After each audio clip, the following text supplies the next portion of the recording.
102.9 FM on K275BS Missoula. It's time for Montana's only daily sports talk show, Nuanez Now. Watch the show statewide on SWX Montana Television. I like football! Now here's your host, Coulter Nuanez.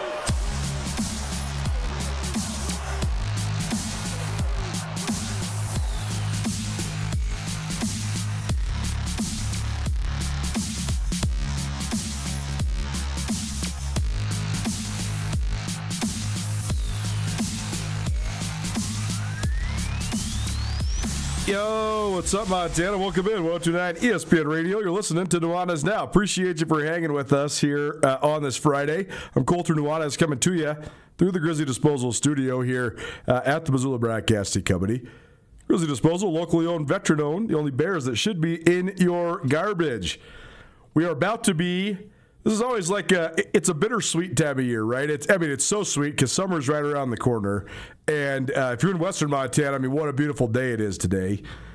And Memorial Day weekend, a weekend earlier than it usually is, but that actually is a good buffer because there's a whole bunch of district and divisional and qualifying play-in games for all the spring sports this weekend. And then next weekend, state tournaments, and that puts then a wrap on the 2025-2026 athletic and academic school year, at least for the high school level and in the state of Montana. We will have a smattering of athletes that are still competing in June. Certainly the graduated seniors that play in the various all-star games, like the Montana-Wyoming doubleheader, boys and girls basketball, as well as the Shrine game. No more Mondack Bowl, which is a bummer. But we'll have that stuff in June. We'll also have a few athletes that advance to the the NCAA national championship meet, and then also I think there's a meet beyond that as well. I can't remember if there's a qualifier this year or not, but. A whole glut of Montana and Montana State athletes are going to regionals. So we'll get to some of that. We'll get to some of the divisional / play-in matchups, particularly for baseball and softball at the high school level in the state here. We're also going to continue talking Cats and Grizz football. Brooks Nuanez hung out. We actually just hung out for a while the other day. I just recorded basically 3 segments. We played 2 of them yesterday. We'll play one of them for you here in about 30 minutes. We'll also talk some NBA. Huge Game 3 coming up tonight in San Antonio. The Spurs shocked the Thunder and won an epic game. An all-time great game. One of the great games in the 21st century. I don't think that is hyperbole whatsoever. It was one of the great playoff games of the 21st century. It was basically a consensus. Every podcaster and writer, I consume a ton of NBA media, and they're all raving just about how awesome Game 1 was. Thunder looked in control and sort of took back control with the Game 2 win, but now we're back to San Antonio. It's an enormous game for the young Spurs, but they're without their 2 best guards, De'Aaron Fox and Dylan Harper, both out. Victor Wembanyama, Stephon Castle, both in. But on the other side, for the Oklahoma City Thunder, Jalen Williams also out. So that's a bummer that you have. That's 3 of the 6 best players in the series right now that are out tonight. So that's a bummer, but you certainly still have the MVP in Shai Gilgeous-Alexander for the Thunder, Chet Holmgren. Still a couple stars left on each side. So we'll talk about that a little bit. We also have Carolyn, the Chicken Doesn't Know Sports, swinging by. And we have our latest senior spotlight. Cameron Ranker, she is about to be graduates on Sunday. So congratulations to Cameron and all the other Building Central graduates and anybody else that's graduating this weekend. Such stuttered graduation times, right? Like Dawson Hammond from Malta, he came on the show on Tuesday. He's going to the Grizz for football. He graduated this last Sunday. Building Central graduates this upcoming Sunday. I'm sure there's other high schools that graduate this weekend. But then there's some that don't graduate till the last weekend of May, some not even till the first week of June. So there is still plenty of school left for some people, hardly any school left for others. But Cam Ranker is a phenomenal interview, really level-headed and smart young lady. She she was I guess count them up, 5-time state champion at Building Central, a couple in volleyball, 3 in basketball. She was a 1,000-point scorer for the Rams, and she's headed to the University of Montana. She signed in the fall, but they officially made it official earlier this week. So we'll hear from her about 5:30 as well. So there you go. It's your show outlook here on Nuanez Now. You want to stream it? You always can. 1029ESPN.com. You can also find us on the ESPN MT app. You can also check us out on Facebook and on YouTube and on Twitch. We stream live there every day as well. I know it's amazing. It's a miracle. But Tommy and Hayden figured it out. So if you want to stream us on any of those other platforms, you also can. If you want to be a part of the show, please let me know what you want us to talk about or any sort of comments, criticisms, whatever you got. Let us know. 406-888-1029. Text it and let us know what you want us to talk about. Coming to you through the Grizzly Disposal Studio. Grizzly Disposal, locally owned, veteran-owned, and the only bears that should be in your garbage. If you want to make the switch, visit grizzlydisposal.com or call 406-541-7171. Do a little prep extra. Probably presented by Farmers State Bank. Farmers State Bank, enriching the lives of Montanans since 1907. First of all, this is not a prep piece of news, but I have to just say this because this just happened. And it's a Montana kid. Carson Crack was an awesome high jumper at Whitefish High School and just an awesome all-around athlete at Whitefish High School. He's now competing as a decathlete up, down for him in Carroll College in Helena. But today, he scored 7,522 points in the decathlon, and that earned him his second straight NAI national championship in the event. So that's pretty cool for a Montana kid. We will certainly be tracking down Carson Crack because that's pretty cool. National champion. And he's from Whitefish, so good job by him. But when it comes to the pairings for all the various diamond sports, Kalispell Glacier, Missoula, we're talking softball first, I should clarify. Softball, Western AA, Kalispell Glacier, Missoula Sentinel get the byes. Last night, Big Sky hit 4 home runs to emerge with a victory, a 7-5 victory over Kalispell Flathead. Also, Butte, no trouble with Helena Capital. They win 7-0. So that means Big Sky, Butte, Glacier, and Sentinel will represent the West at the Class AA state tournament in Missoula in 2 weeks. That's going to be pretty cool. That sort of just dawned on me earlier this week, that state softball and state track are going to be going on at the exact same time in Missoula. I'm still trying to confirm. If you know, I feel dumb for not knowing this. I think that the softball is at the Fort. But if you know, Fort Missoula, 406-888-1029. I've just neglected to look it up. I'm sure it's a quick Google search away, but it's hard to talk and Google at the same time. So I know it's in Missoula. Is it at the Fort or is that Big Sky or is that Sentinel? Where is it at? Let us know, 406-888-1029. But let's say it is at the Fort. That's pretty cool. I mean, we got to figure out a way to be down there, right? I got to find a way to broadcast the show or something. Or maybe I'll just go hang out until 3 o'clock or whatever and then just come back across and whatever we see, we see. But it just seems like a fun sort of little confluence of events. I mean, you can watch a ton of fun competition if that's really the case. Billings West and Belgrade are also coming to Missoula for state as they got byes out of the East. Great Falls CMR beat Billings Skyview 4-2 yesterday. Great Falls High and Billings Senior should be playing right about now. So I'll try to get a score from that. That started at 3 o'clock. They might play 2 if they need it. So we'll let you know there. In Class A softball, Columbia Falls, Libby, Hamilton, Frenchtown all get byes. Ronan and Corvallis play Saturday, as do Dillon and Polson. From the East, Lewistown, Glendive, Billings Central, and Laurel all receive byes. East Helena beat Hardin to advance to a game tonight. That takes place East Helena at Havre. That one just started. Sydney beat Miles City to advance to play Lockwood. They play that. That was a TBD game last time I checked, so I'm not sure, but I'm assuming tomorrow. In the BC softball landscape, we had games all day yesterday and all day today. A whole bunch. I mean, they still have a true divisional tournament. So plenty of action going on. I'm not going to rattle. I mean, there's so many games and whatever, but we'll keep you up to date with what's going on with Class B and Class C. It's one combined division for softball for those keeping track.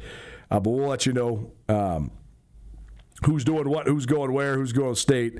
The Eastern BC is in Billings, and the Western BC in Anaconda. So those are played out yesterday and today, and probably into tomorrow as well if you need some loser out. In a Prep Extra, by the way, probably presented by Vertical Raise, your elite online fundraising platform. If you want to raise the most money for your high school sports organizations, visit verticalraise406.com. High school baseball, first ever AA tournament. That one's coming to Butte next weekend. But Missoula Sentinel, Missoula Big Sky already punched their tickets to go. They both received buys. They were the co-Western AA champions. Sentinel got the tiebreaker, even though Big Sky was the city champions. So 2 Missoula schools for sure. We'll see if Missoula Hellgate can do anything this evening. They play at Kalispell Glacier. That one just started. So we'll give you an update there a little later on. Also, Kalispell Flathead is at Butte this evening as well, so we'll track down that probably on Monday for you. Gallatin's undefeated. They're the number 1 seed out of the Eastern AA. Great Falls CMR also gets a bye to state. Belgrade Bozeman plays tonight. That's at Bozeman High, 5 p.m. And then Billings Skyview plays at Billings West at noon tomorrow. Class AB, Billings Central, the defending champs. There was no Class AB last year. It was just all the teams that had high school baseball, almost exclusively AA and A teams. But Central is the defending champs, and they go into the first ever Class A team, or Class A tournament as the favorite again. Dillon also received a bye. Laurel beat East Helena last night to punch a ticket. Butte Central Columbus playing currently with a chance to punch a ticket as well. Frenchtown, Columbia Falls each got byes on this side of the state. Hamilton's at Big Fork tonight. Whitefish at Florence. So there you go. That's a rundown of all the Diamond sports that we got here. By the way, if you haven't been paying attention, we've sort of reignited this. It's been going for like 3 weeks now. We have a fun segment. We call it Diamond Time, and we basically just talk about Diamond sports. Sometimes we talk about Missoula Paddleheads and the Pioneer League. Sometimes we talk about high school baseball or high school softball or both. Sometimes we talk about Major League Baseball, and sometimes we just talk about all of it. It depends on if Jeff Safford's in town or not. When Jeff's around, I'm going to try to always sit down with him and talk 20 minutes of just around the world of baseball, because he's just awesome at talking baseball. He's, of course, the voice of the Missoula Paddleheads. So looking forward to Jeff's on the road right now because the Paddleheads are opening it up. By the way, they're off to a 1-1 start so far for their season. They're down playing the Oakland Ballers down there in the Bay Area. But please join us. Our Diamond Time's a little bit of a moving target. We're going to do it sometimes Mondays, sometimes Tuesdays, sometimes Thursdays.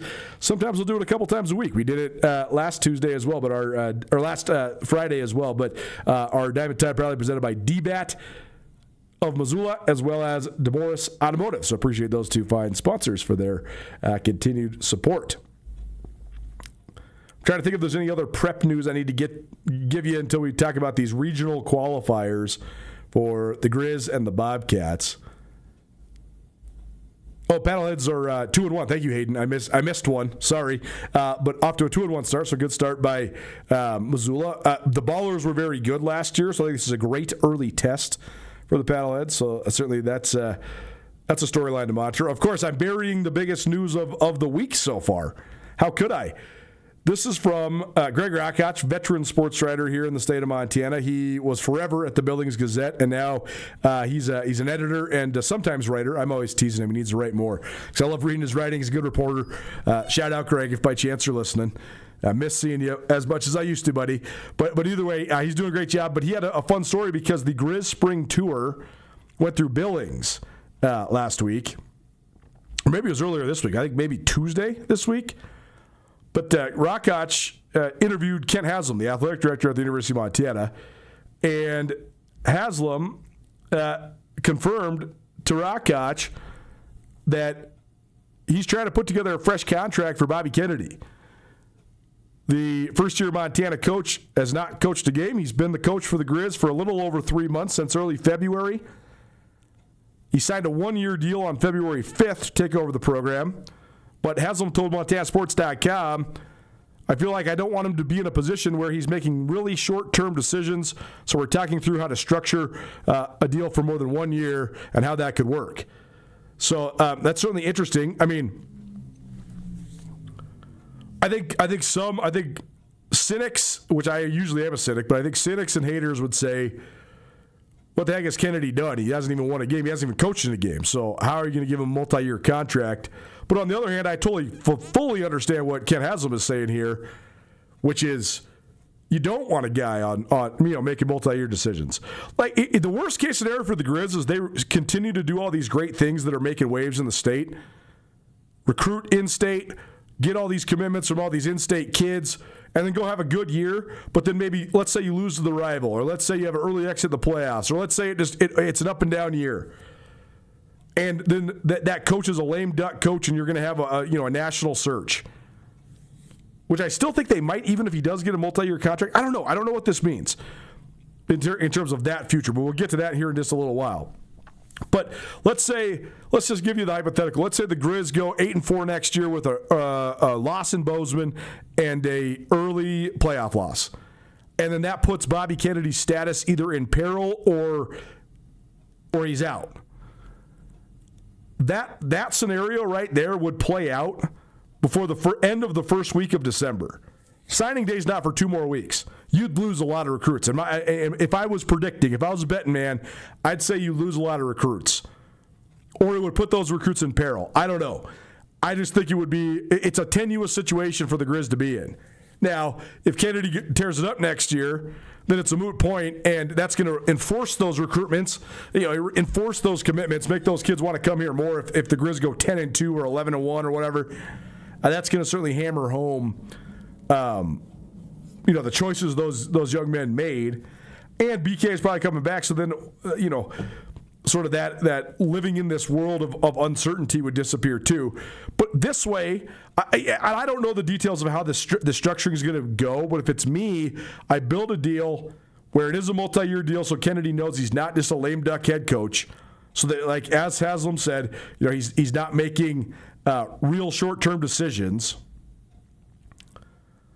But also, it just gives you stability within the football program, right? I mean, it's also confirmation for what Bobby Kennedy is doing that is producing goodwill around the state of Montana. Haslam said he was charged with doing many things when I talked to him about taking the job. One was holding the roster together through the transfer portal, which, Kennedy couldn't have done better. He basically he had a couple fringe guys that were probably not going to make the roster jump in the portal, but all the guys that jumped in the portal before Bobby Kennedy took over. Haslam went on to say, then getting out in Montana and making sure every Montana football player knows they've got a home at the University of Montana, and he's done both of those things really, really well. Kent went on to say, I've just got to get pencil on paper and navigate how we want to do it, but I don't want him to be so short-term that his assistant coaches aren't buying in. Sometimes you'll make some decisions that aren't the greatest. So a pretty good candidness here from Kent Haslam. Haslam went on to say he would like to see a new contract for Kennedy in place by the end of the fiscal year in June. Haslam said, we haven't played a football game yet, and that's part of the evaluation process, but there's no doubt about it. Winning, it's extremely important. I don't ever want to dismiss that, but in the way football now is working, the transient nature of rosters and the coming and going of players, the ins and outs, you have to think through your coaching approach just a little bit differently. So, I don't have an opinion on this. I think it's good, fine, I think the optics of this, like when Kennedy first took over, it was from such a surprising and abrupt situation with Bobby Houck retiring, and so it was just sort of awkward all the way around. Because, I've never covered a coaching change on February 5th. Like, it was on National Signing Day. So the roster is sort of solidified because everybody that's entered the portal has already entered it. You do get a 14-day window if your head coach leaves. So that's where Kennedy really did hang on to the roster. He deserves a ton of credit for that. But it was just such a weird time. I just don't really know how else you manage it other than promoting internally. And I don't know who else you would promote internally. Like Brent Pease, has sort of expressed, maybe not directly, but sort of implicitly that he did not want this job, that he wanted to be the offensive coordinator and work with Khalil Ayat. I think they sort of all were on the same page that Pease as the OC with Ayat as the quarterback is going to be the number one factor in the Grizz winning games next year. And if they can retain Ayat and keep him on the roster for 2 years, and if they do keep Ayat on the roster for 2 more years, I mean, he has a chance to be an all-time great. He's got to go win at the absolute highest level to be on that Montana list of all-time greats. But I mean, he's already got to the semis once, and I mean, he was stellar last year as a sophomore. So Kennedy was the guy, and I think that was a fine and good hire the way that Montana did it. And but I also can totally see why you don't give him a multi-year contract right away. You sort of got to see how much progress he can make. What sort of vibes are you getting? Well, now that you're getting vibes, okay. Like on one hand, I could see just giving Kennedy a 2-year contract right out the gates and just making the buyout language pretty advantageous for Montana. So then if you do want to cut ties, it's an easy buyout and you can just cut ties at the end of the year. On the other hand, I can totally see, all right, we're just going to give this guy a 1-year contract because we got to see how it goes. Like, we got to see the vibes. We got to see how it impacts. I mean, head football coach of the Grizz is one of the most important jobs in athletics in the state of Montana. That's low-hanging fruit. That's the statement of the obvious. But the vibes that you're projecting and your ability to handle the job, even when it's February through May, is important. And it's also intense and demanding and all those things. So I guess, again, my opinion on this is that I don't really have an opinion on this. I think that I could see exactly why it's gone like it's gone. And, I mean, on a completely personal and completely biased level, I very much enjoyed working with Bobby Kennedy so far. He's a really wonderful guy. He's kind-hearted and seems very genuine. He's super affable and easy to talk to, and he's cool. And I mean, he's given us a ton of time already. We've already done 3 one-on-ones on this show in the offseason. So, I mean, I love it. That from my selfish seat, it's been great. And again, I can see both sides of the way that they sort of rolled with this contract. All right, it's now 102.9 ESPN Radio, SWX Montana Television, and the ESPN MT app. This part of the conversation probably presented by Cash One Pawn. Cash One Pawn, the premier pawn shop in western Montana. You need quick cash, head on out to Cash One Pawn. They're located on Roller Coaster Road, just past the Missoula Airport, just short of the Y. Cash One Pawn, the premier pawn shop in western Montana. A program record 14 athletes for the Grizz track team headed to regionals. They call this now the NCAA first round qualifier. So basically, you have a first round in the East, a first round in the West, and then you head to the national meet, which is basically the national finals. So 48 go to the first round, and then 16. And in some events, just 12, but between 12 and 16 go to nationals. Your Grizz going to nationals. Carson Bites, I keep saying it, but I think it's one of the best stories in the state of Montana. He's a walk-on for the Grizz out of Sentinel, but he's not a walk-on anymore. He's a junior, and he won the 60-meter and the 200 indoors, and then he gets third and gets third in the 100, wins the 200 outdoors. Also runs a leg on the Big Sky Champion relay team as well. So I mean, he's been great, and he's got it rolling. Also, Kyle York did not have a great showing at Big Sky Outdoors in javelin. He got 4th, so I mean that's fine. He scored points, but he was like the 2 seed, and I know he had much higher expectations. He threw about 20 feet short of his PR, but he's got a chance for redemption because he's going back to regionals as well. As is Hunter Loesch, the outstanding freshman from Corvallis. He was a Montana Gatorade Player of the Year and a state record setter for the Blue Devils, and now he got 3rd in his first Big Sky Outdoor Championship, and he's got a chance to make some noise. I mean, he's got a top 12 throw in the region so far, so we'll see if he can make his way to nationals as well. Cooper Hankel for the Grizz also going to nationals, so that's 3 javelin throwers on the men's side. Also, Ashley Carroll, who was the Big Sky champion in women's javelin, and Bryn Fuller, who was the runner-up in javelin. They're both going on the women's side. So 5 of the 14 athletes for the Grizz going to regionals are javelin throwers. I think they know how to coach the sport. They're also really good at pole vault. Erica Fraley, Doug Fraley's wife, expert when it comes to high jump and pole vault. And guess what? Carson Hegel, Shaylin McGee, and Kevin Swindler all going in pole vault as well. So you're talking there's another 3. So that's 8 of the 14 in just 2 events. But Grizz certainly have established themselves as being outstanding in those events. You also have Titus Jeffrey going in the discus. Alex Shields, who's the school record holder for the Grizz in the shot put, he is advancing in that event. Lily Meskers, who's been a presidential award winner for the Grizz 3 times, I think, is the top female student athlete for the Grizz. She has a well-earned trip as a senior to regionals in the 400 meters. That's a really cool story. I'm actually going to probably have Libby on the show next week because I think it's an awesome story. And then Callie Wilson, the freshman phenom, she's going to both the 100 and the 200 meters. She swept those in her very first Big Sky Outdoor Championship. And last but not least, Erin Wild, the high jump queen, Whitefish, Montana. She's won the outdoor championship 4 times in a row in the Big Sky, 7-time champion, including her indoor career as well. She won 7 straight high jump championships during her illustrious career, and she's going back to regionals for the 4th year in a row. Plus, that was 9 ESPN Radio.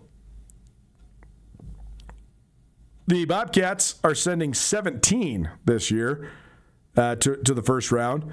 Tilde Bjerger, who joined us on the show earlier this week, she's going in the 400-meter hurdles, the 4x400 meters. This is her first appearance.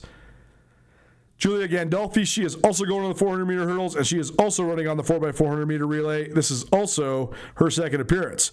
Peyton Garrison is also on that 4x400-meter team, as is Carolyn Hawks. Carolyn Hawks running on the relay as well as running the 400 meters. She's been 3 times. Garrison has been 2 times during their decorated Bobcat careers.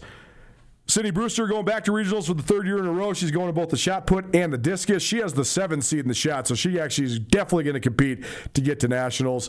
That's a really impressive story right now as well. Nyam Motley is going in the 3,000-meter steeplechase on the girls' side, as is Rob McManus on the men's side. More on that in just a minute. Hannah Perrin also going in the 3,000-meter steeplechase. Tatum Richards and Libby Hansen going in the pole vault, and Maddie Siana, is going in the 10,000 meters for the women. On the men's side, Harvey Cram in the 1,500 meters. Matt Furtick, for the 2nd year in a row, is going back in the hammer. Bob Hartley makes his first appearance in the pole vault. Easton Hadelberg is going to the regionals for the first time after he won the Big Sky in the shot put. Jordan Lasher is going for the first time in the pole vault, and Rob McManus looking for his 4th All-American honor in the 3,000-meter steeplechase. He is the 5th seed going into this thing, and he's the 3-time reigning Big Sky Conference champion. So you count them all up, and that's 31 athletes from either the Grizz or the Cats that are going to the NCAA first round in track and field. So pretty cool. A lot of cool stories there going on each side of the rivalry. And when you get to this level, it's just awesome to see them competing against nationally renowned teams. Well, it's now 129 ESPN Radio. Brooks Nuanez, which of the top returning football players in the state of Montana have the most pressure on them? We shall discuss. That's next. Keep it right here. 102.9 ESPN Radio.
DeMorris Buick GMC is ready to help you safely travel Montana's scenic roads in comfort and style. Stop by DeMorris today and test drive some outstanding SUVs. Right now, take advantage of closeout pricing on the uniquely designed and well-equipped 2024 Buick Encore GX with models starting at $28,895. Don't miss this opportunity. Go to demorris.com to preview our inventory of 2024 Buick Encores and then pay a visit to DeMorris Buick GMC on West Broadway in Missoula, your family-owned hometown dealership for over 60 years.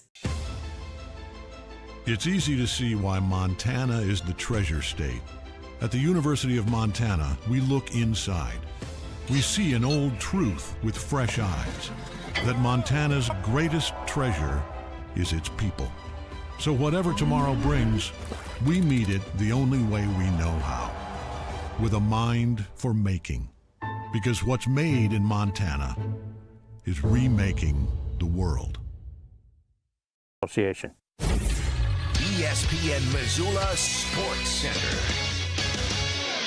The path to state tournaments for high school softball and baseball are set. Hello, I am Colter Nuanez. Class AA softball will come to Missoula next weekend. Kalispell Glacier is the number 1 seed out of the West. Billings West is the number 1 seed out of the East. Missoula Sentinel takes the number 2 seed and a bye to the state tournament, while Missoula Big Sky defeated Kalispell Flathead 7-5 on Thursday. Butte High beat Helena Capital 7-0 to punch their ticket. Belgrade is the number 2 team out of the East, and they received a bye. Great Falls CMR beat Billings Skyview 4-2 on Thursday. Great Falls High plays at Billings Senior this afternoon for the final state tournament bid. Class AA baseball will be played out in Butte. Sentinel and Big Sky, the number 1 and number 2 seeds respectively, heading into the state tournament, the first of its kind. The previous 3 years, the state tournament was consolidated between all high school baseball teams in Montana, but this year there will be a AA tournament and a AB tournament as well. Sentinel and Big Sky, the number 1 and 2 seeds out of the West. Missoula Hellgate plays at Kalispell Glacier this afternoon, and Kalispell Flathead plays at Butte. For the 3 and 4 seeds out of the West, number 1 Gallatin is undefeated and the top seed out of the East, while number 2 Great Falls CMR also received a bye to state. Belgrade is at Bozeman on Friday, and Billings Skyview plays at Billings West on Saturday. For full updates, tune into Diamond Time on Nuanez Now next week on 102.9 ESPN Radio. This ESPN Missoula Sports Center is presented by Canyon River Golf Club. It's Nuanez Now on 102.9 ESPN Missoula. Watch the show statewide on SWX Montana Television.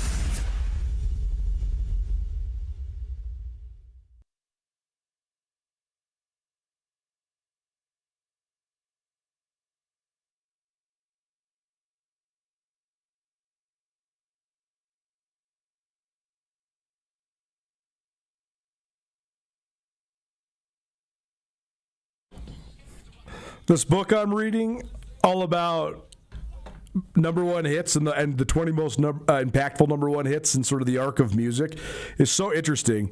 But one of the chapters I read last night was about Vanilla Ice, Ice Ice Baby. That is obviously not Vanilla Ice, but it's just a total trip to think about how that Vanilla Ice came out, the Ice Ice Baby came out in 1991. It was the first rap song to ever go number 1. And it's like so corny and cliched. It's like it's clever enough. And of course, if you steal a bass line from David Bowie and Queen, it's like it's good enough. It's fun and whatever. Like, the song doesn't really even make sense, but it's just funny that like that was the breakout song of rap. And then a mere 4 years later, that song, How Do You Want It by Tupac, went number 1. The level of like hardcore that is between Vanilla Ice and then that Tupac song is crazy. I'm reading this book and I just can't help but think of like how shocked just like the moms of America, right, or the Tipper Gores of the world, back to the late 1980s, or whatever, anybody. Just amazing, like the tipping point, right?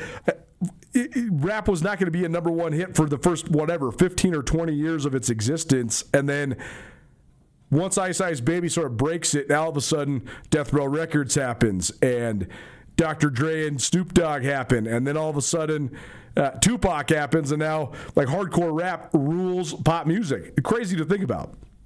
Nuanez Now 102.9 ESPN Radio, SWX Montana Television, and the ESPN MT app. Anytime we can spend extra time with Brooks Nuanez, we do. Brooks Nuanez kicking with us here on Nuanez Now for the second day in a row. How lucky are we? Appreciate you for hanging out. So we were talking Mount Rushmores, Bobcats and Grizz. I had a couple other here and now questions for you. So, really interesting, I think. I guess, first of all, what do you make of this dynamic? There's a notion that everything's just trickling uphill in college sports, especially in college football and college men's basketball, and that the Big Sky and mid-major leagues have just become minor league systems. But actually, like when you look across the landscape, especially in Montana, but also just in the FCS in general, like for example, like 7 of the top 9 quarterbacks that could have returned to their respective schools this year did, including Kaylee Ayat at Montana, Justin Lamson at Montana State. Running backs, sort of similar deal. Eli Gilman came back. Adam Jones came back. Taco Dowler, receiver, came back. A lot of the top receivers did too. So is the notion dead, or what do you think of, or not dead, but is it incorrect, or is it overplayed, or what do you think of just the fact that there actually was a pretty sizable retention of good players in the FCS, in the Big Sky, and in the state of Montana? I think it is a stabilizing of the entire notion of what like NIL and what money can be made. Obviously, there's always going to be an evolution in this whole topic, especially until generally the entire thing really separates into different tiers and divisions. There's a couple that are kind of in the middle right now, the group of 5, if you will, the top end of the FCS, like there's kind of this mix and muddle there. Once there's true separation, then we'll have a little bit better understanding of what the landscape can hold. But for right now, while it's still a little bit of a gray area, I think what's happening in this state and some places in the FCS is it's being stabilized in the sense of what money can be made, and the money's actually being paid and made. So then guys are staying. I think there's a lot of times where guys have been transferring up to the FBS for $1 million, and then all of a sudden they get cut. Or they only played 1 year, they got half that money or not even close to that money, and then they're out, and then the money's not there, the money's different. The agents make it all confusing and convoluted. I think this is just proof in the pudding that NIL's here to stay. The Montana schools, some of the FCS schools have figured out how to pay the quarterback if no one else. And so these guys are actually like, hey, I'm not at the best spot I could maybe be at, but I'm going to play, and I'm going to make a couple $100,000. I think there's also just the selling point, too, right, of just like the prestige of football, particularly football, in the state of Montana.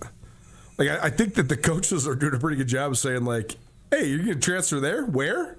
Like, is it actually better than Montana or Montana State? The atmosphere, the fervor for football, and also, like, what's your opportunity going to be like? I think that's the number one thing that keeps the skill guys there. It is like I have a hard time saying that like a premier offensive or defensive lineman should do anything but transfer up if your goal is to play at the next level. But I think that it's way different for guys that touch the ball because you can have such bigger numbers. Like Daniel Sopkowitz, we watched from Illinois State, and he stayed at Illinois State for multiple years and then led them to the national championship game this last year. That guy totally could go play at, certainly a group of 5, but probably a power 4. But is he going to catch 15 touchdowns? No. He's not, and I think that that's one thing that guys are buying into too, right? Like Taco Dowler had big offers. He could have gone to Oregon. He could have. I heard rumors of a couple other power 4s. And they were offering him a ton of money. Who knows what's real or what's not, but certainly high 6 figures. But there was no guarantee. And he goes and plays at Oregon. He goes 35 for 4, 10, and 4.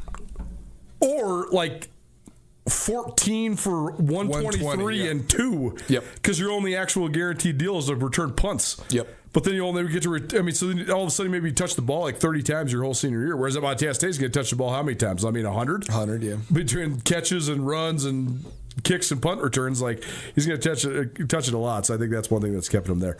When it comes to the individual pressure cooker, who do you think has more pressure on them coming into this year? Let's start with the quarterbacks. Ayat or Lamson? Man, well, Lamson already got it done and went and won a national championship. So that pressure, yes, but you also have a little bit of that headspace of I've been there, I've done it. If we don't get back, I still did it. And if we do get back, it's even bigger of an accomplishment. So kind of a two-edged-sided sword there, but I do think that maybe a little bit more stability in that sense. Ayat's got big shoes to fill because not only the legacy, but just the potential and the trajectory that he's been on. I think that Justin Lamson is as close to his peak as he'll probably get to. Interesting. I think that Justin Williamson, does he have another gear? He might have another gear, but does he have like a whole nother level? I'm not sure he does. I think it just depends on the evolution of their offense. Definitely, but Justin Williamson was playing at such a high level and the offense was humming. Do you get what I'm saying? I do. I absolutely do. I think that right now people are like, just wait till you see what Ayat does this year. I think everyone's like, Lamson's going to run it back. Right. And so I think that probably puts a little bit more pressure on Ayat in the sense that people are expecting the ceiling to even exceed what has already been done, which is be the best quarterback in the league. Yes, right. So, like, where else do you go? People have a lot of expectation for him to go quite a bit higher. I think he does. I think his coaches do. I think the fan base probably is like agreeing with what I'm saying there. So I'm going to say Ayat just for those kind of factors.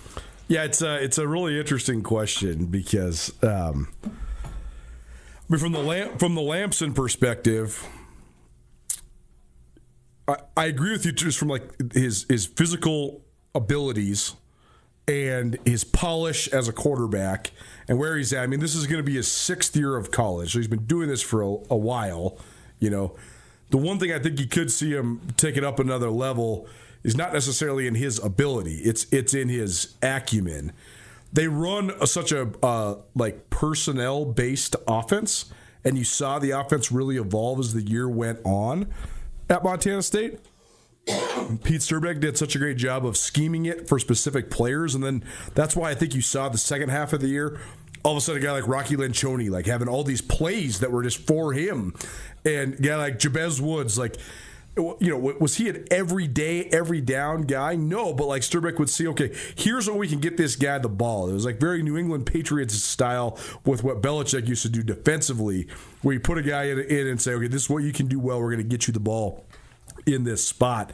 So I just wonder if they continue to add wrinkles, and Lamson's smart enough to know that, and now he's got spring ball under his belt for the first time because he did not participate in spring last year, and that gives him an evolution just sort of in his overall knowledge and grasp of the offense. But I agree with you. I mean, you know, and I know that they use this as part of their recruiting pitch to keep Ayat in Missoula, and that is, hey, you went from here as a redshirt freshman where you were up and down and there was a whole quarterback controversy and it was a train wreck, to then here as a sophomore where you're first team all conference and you led the country in passing yards and you're one of the most efficient players in the country. If we take you to the next jump, now you can write your own check if you want to go somewhere else for year 4. And potentially maybe, I don't know what his school situation is, but like maybe he graduates too, so then it's grad transfer, and that's even easier to go somewhere.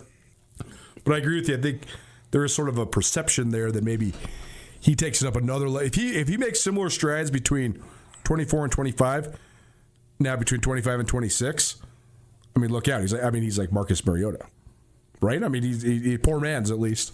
Yeah, no doubt. And the thing about last year, too, especially towards the end of the year, is he was banged up. I mean, he had a knee injury. The brace was not there, then the brace was small, and the brace was big. And it started to affect his mobility in ways, not necessarily in the pocket, but just his willingness and kind of high-level juice when he's actually escaping the pocket and getting downfield, which there's been times in his career through the first couple of years, especially the beginning of last year, where he was not only a willing runner, he was a very efficient runner, and he was also a low-key powerful runner. I mean, he would get into people a little bit. And I know that when you have this style of quarterback, don't always want that to be their go-to. I think that they're trying to reel him in a little bit, and then the injury kind of naturally did that. But if he stays healthy, he becomes that real true dual threat that can stay on the field and then takes the next level throwing the football. I mean, man, he's was already in contention for the best quarterback in the country. I think that now that puts him right in the front of that group. Did you think that I wonder about this dynamic, not just for Lamson and Ayat, but what you turned down to come back, does that put pressure on these guys? Like Taco Dollar is a different circumstance because he's from Montana. He's Montana Gatorade Player of the Year. He's a beloved figure in Montana already. Sure. But like if you're like Gilman, you're from Minnesota, like you turned down some opportunities to stay. I think it takes the pressure off. Really? Yeah. Like if you're Lamson, like there's nothing you can possibly do this year except run it back. Unless, you know what I mean? Like if you got offered there was rumors they got offered 7 figures. Yeah, if you don't take that, then you don't run it back. You don't take that, and then you like lose in the semis or something like that. Like that has to be in the back. I don't think it is. I don't know. I'm not putting any thoughts in anybody's head, but like you just wonder if that thought lingers. Like, man, I have to accomplish this to make it worth what I turned down. Yeah, I mean, it's all about if you like the numbers or not. I think these guys turned it down not because of the number, or rather because of the number, because they didn't care about the numbers. Sure. So it's like, I think that part's out of it. I don't think that you're going to sit there after a semifinal loss and be like, man, I wish I was rich right now. Like you already made that decision. You made the decision in spite of the money. So, I mean, can there be regret down the road? Sure. I just don't think it adds to the pressure of the here and now. I think that actually takes it off because you made a decision based on things that were outside of that. So you can get a little more focus on what really matters, what you're here for, why you're here for the right reasons, all that kind of stuff. It's the classic JUCO transfer, the classic drop-down guy, all those guys that come in with these expectations of NFL or bust, or I'm going to do this or that. Sure. These guys have more stability in their decision because they have established roles. They made this decision based off of the family, the dynamic, the brand, the culture. So then all those things can become more true more quickly because you're already you're reinvesting in the entire reason you're there. So for me, I think it actually removes a little bit of pressure. Nuanez Now tonight, ESPN Radio. Brooks Nuanez joining us here on the radio dial, as well as SWX Montana Television and the ESPN MT app. This part of the conversation probably presented in part by Cash One Pawn. Cash One Pawn, the premier pawn shop in Western Montana. Shop online, cash the number one pawn.com. Also, if you need quick cash, swing by their beautiful showroom out on Roller Coaster Road, just past the airport in Missoula, just short of the Y. Cash One Pawn. Proud to support Nuanez Now. So is Lamson the player that has the most pressure on him for the Cats? Some of the other headlining guys, like some of the other headlining guys that maybe could have dabbled elsewhere, all the rest of them are from Montana. Taco and Caden Dowler are two premier players. Obviously, Caden, the defensive player of the year in the league last year. Adam Jones has been a revelation the last couple of years, and Braden Zimmer was one of the highest rated offensive linemen in the league. But they're all, Billings, Missoula. So like those guys are just from here. So does that influence like the sort of the pressure cooker that exists individually for the Big Sky Conference and in the state of Montana? I actually think that it's a different guy. It's on that list. I personally think just due to the trajectory, the ceiling that people see for him, and then how he's gone through his career. And then some of the, I would just say general concern I have for some longevity in a sense is I think that Adam Jones has a ton riding on his shoulders this year. For sure. He's got to be the focal point of a team that's continued to diversify and become more balanced as they go away from the triple option era. Yes. They've become quite a 50-50 kind of balanced or mid-zone is what I'd call it. Yep. But they still, like any team, this is football. You still have to all starts up front. You still have to run the football. Well, that's right. And even though they're like quote unquote 50-50, they're still going to run. It's more like 60-40. Definitely. Like if you're running 80 plays, they're throwing it 30 times. Exactly. So yeah, and running at 50. And of those, he can't run at 50 because no one can run at 50. And of those, he's still kind of expected to get 17 to 20, and catch 4, 5, 6. It's just a big workload, and he's taken a lot of hits. He's such a physical player, and sometimes when you're just talking to him, and he's just this nice kid, baseball kid. You're just like, you don't see that. And then when you watch him play, he's a horse and he's so physical. And it's just really hard to be Eli Gilman for all these years. Yeah, it's really hard to be Adam Jones and just not get dinged and just not have. And he needs to be a focal point for them to do it. And Gilman has had Nick Ostmo and Malai Finoti and Stevie Rocker and these other guys that have really helped take the tread off the tires a little bit, like take the mileage off of him. The Grizz we were sort of critical of the fact the Grizz never gave Eli Gilman more than like 17 carries in the game until last year. I've always been critical of it. But then this is why. He got to be last year, and then all of a sudden he actually gets the 250 carries and he rushes for 1,700 yards, and he's the offensive player of the year in the conference. But I agree, Jones was the changeup for the fastball and the curveball year one. And then he's the strikeout pitch to Julius Davis's hammer fastball last year. Now he's the feature. He is. They're going to run the ball so much that they're going to do a good job of taking the miles They'll off. Find other guys. They always have a stable, but he's just got to be such a focal point. He's had exactly 175 carries 2 years in a row. What happens when that swells to 225? It's going to swell to at least 200. And a guy like Taco Dowler, who all this pressure should be on too, because he's kind of become the face of a lot of this in so many ways. Sure. He can impact a game by having 2 catches. And then 3 good punt returns and he had 5 touches, not 25. He's literally. I harken back to NAU his freshman year, right? He touched the ball twice in that game, and he won the game. Right. He had the huge punt return, and he had like the 68-yard that set up the game-winning field goal, and they won in walk-off fashion. And like we said in a previous time, that he might mess around and get it close to 100 touches. Well, Adam Jones is going to get twice that, if not more. But needs to be equally as impactful as it important. And again, I think Lamson's going to do his thing. I think Taco's going to do his thing. I just think that Adam Jones does need to take a step, but also find a way to stay on the field, which is, again, I'm not projecting injury on anyone. It's just a hard position to do so at. And I think he's got to be a focal point of the offense. I think there's a lot of pressure coming on his shoulders. He did a story with NFL Draft Diamonds this week. If you're unfamiliar with that, it's like a scouting website that sort of helps guys get their name out there. But they basically just send surveys to guys, and they fill them out, and then they just print it as like a story, but they don't actually have to write it. The guy kind of just fills it out. Really interesting just to hear Adam Jones's responses. I felt like I knew Adam really well, but I didn't know a couple of the things that he talked about and sort of leaned on. One of the questions was, what was the biggest adversity you faced during your college career? And he answered that he played the whole second half of his freshman year with a torn oblique. Oh, wow. I did not know that, and that is so impressive. It hurts so bad. The game where he had 28 carries for 197 yards and 2 touchdowns against the Grizz, he's torn oblique. He had the 88-yard run that busted the game completely open. I can't imagine. That is so impressive. It would hurt so bad. His toughness is certainly underrated. Nuanez Now watching ESPN Radio. So give me your thoughts just on the Gilman situation then, because you said you think it takes pressure off of him that he's chosen to stay here. He's a little different than the rest of them, but he is. So, but tell me just what your analysis of this choice that he's made, because I personally love it just from a coverage perspective, and I just really like Eli a lot as a person, but also.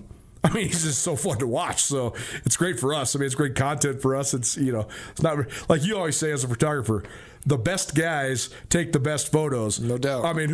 He's got to be in the top 5 most photographed players in Skyline history, right? No doubt. He can't be one because Troy Anderson exists. But after that, he's right there. Yeah, I think Eli Gilman is, I've said it. I think if he goes out and does it this year and just does what he does, he goes down as the best running back in Grizz history. As far as his production, the impact, I'm right. It's you could say talent-wise, we always talk about Lex Hilliard being the dude. Yeah. But Eli's it, man. And no, if you're on a team that went to the Natty and you went to the semis and you rushed for over 4,000, 5,000, whatever yards, more than 50 touchdowns, you're it. Yeah, you're it. So. Yeah, there's a lot of pressure there. What do I think about his decision is, I'm all about it. Because, again, I think that this life is way too short to make decisions based on money. Especially, if we're talking $5 million, it's a whole different game. But, $100,000, it's man, this experience and the stamp he's going to lay down here, he'll be a legend forever. He'll be able to come to this state, come to this town, and kind of do and be exactly who he wants to be and who he knows he is, which is, again, it's nice to see young people kind of find that in themselves. I think he made it for all the right reasons, this decision. I don't think that there was anything about it that is, nefarious or has strings attached. I think he's just a real dude who wanted to come and do it. Nuanez Now watching on ESPN Radio. Brooks Nuanez for a second day in a row. Thanks for doing it, man. Yeah, thanks.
Les Schwab changed the tire game more than 70 years ago.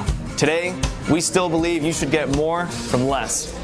Like more hustle, less hassle. More of the best service around, less of the runaround. Because we include America's best tire warranty in every tire we sell. So you get more unbeatable warranty, less charging you extra. It's why we're more than proud to say, you get more from less.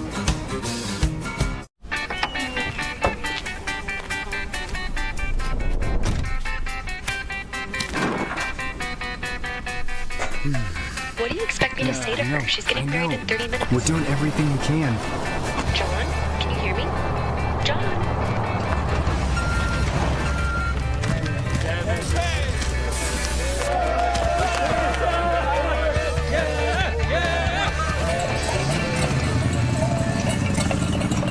Mountain Town Vacation Rental Management, your local partner for vacation rental success. We provide a fully customized hosting experience tailored to your needs and goals. Your home is listed on every major site, helping you maximize visibility and bookings. And our local team is available 24/7 to handle guest needs and booking inquiries. Let us take the stress out of managing your vacation home. Contact us today at mountaintownvrm.com or give us a call at 406-369-3080.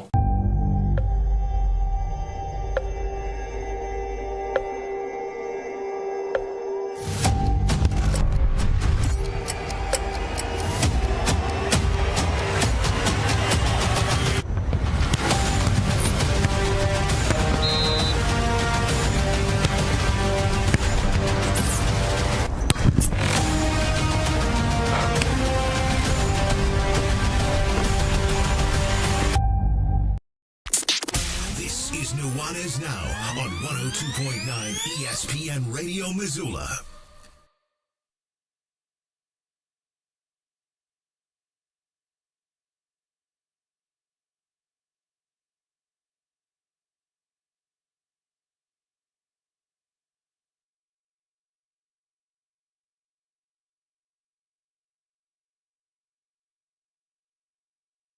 Interesting that the odds in Montana and the odds in Vegas are different. Nuanez Now 102.9 ESPN Radio, SWX Montana Television, and the ESPN Empty app. Pivotal game 3 between the Oklahoma City Thunder and the San Antonio Spurs in San Antonio tonight. The money line, the same in Vegas and in Montana, plus 105 for Oklahoma City. So the Thunder are slight dogs, but the the Spurs only 1 point favorites in Montana. Minus 2.5 plus 2.5 in Vegas. San Antonio 1 point favorites in Montana. San Antonio minus 2.5 on the national books. Need a place to watch it? Head on down to Red's Bar. Red's Bar, located in the heart of Missoula on Ryman Street. Red's Bar, a Missoula institution. Hour in the books. Hour 2 coming at you. Carol, the chick doesn't know sports. Plus, Cam Ranker, our latest senior spotlight. She's about to be graduate from Building Central, headed to Lady Grizz for basketball. That's next. Don't change that down. Hour 2 coming your way. Nuanez Now, ESPN Radio.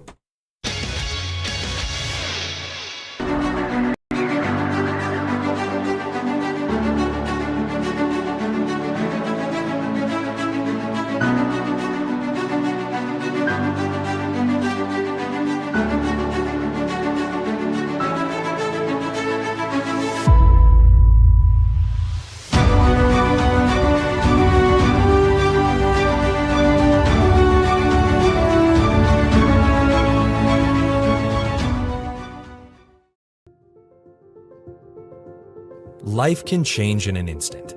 If you've been hurt in an accident, suffered from medical negligence, or are facing criminal charges, you don't have to face it alone. At Ryan Miller & Coburn, we're here to listen and fight for you.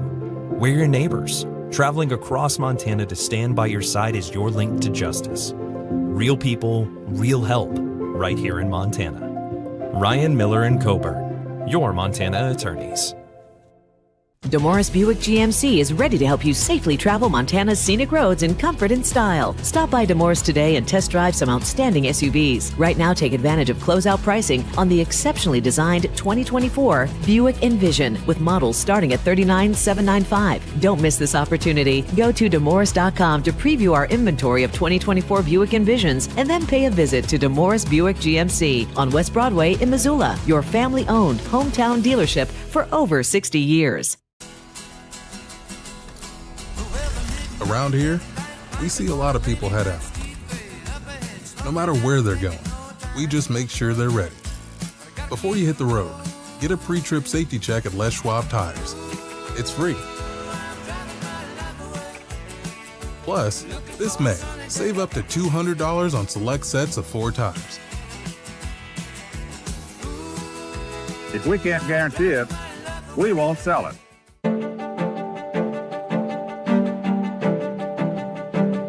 Life's about the journey, not the destination, right? Why can't it be about both?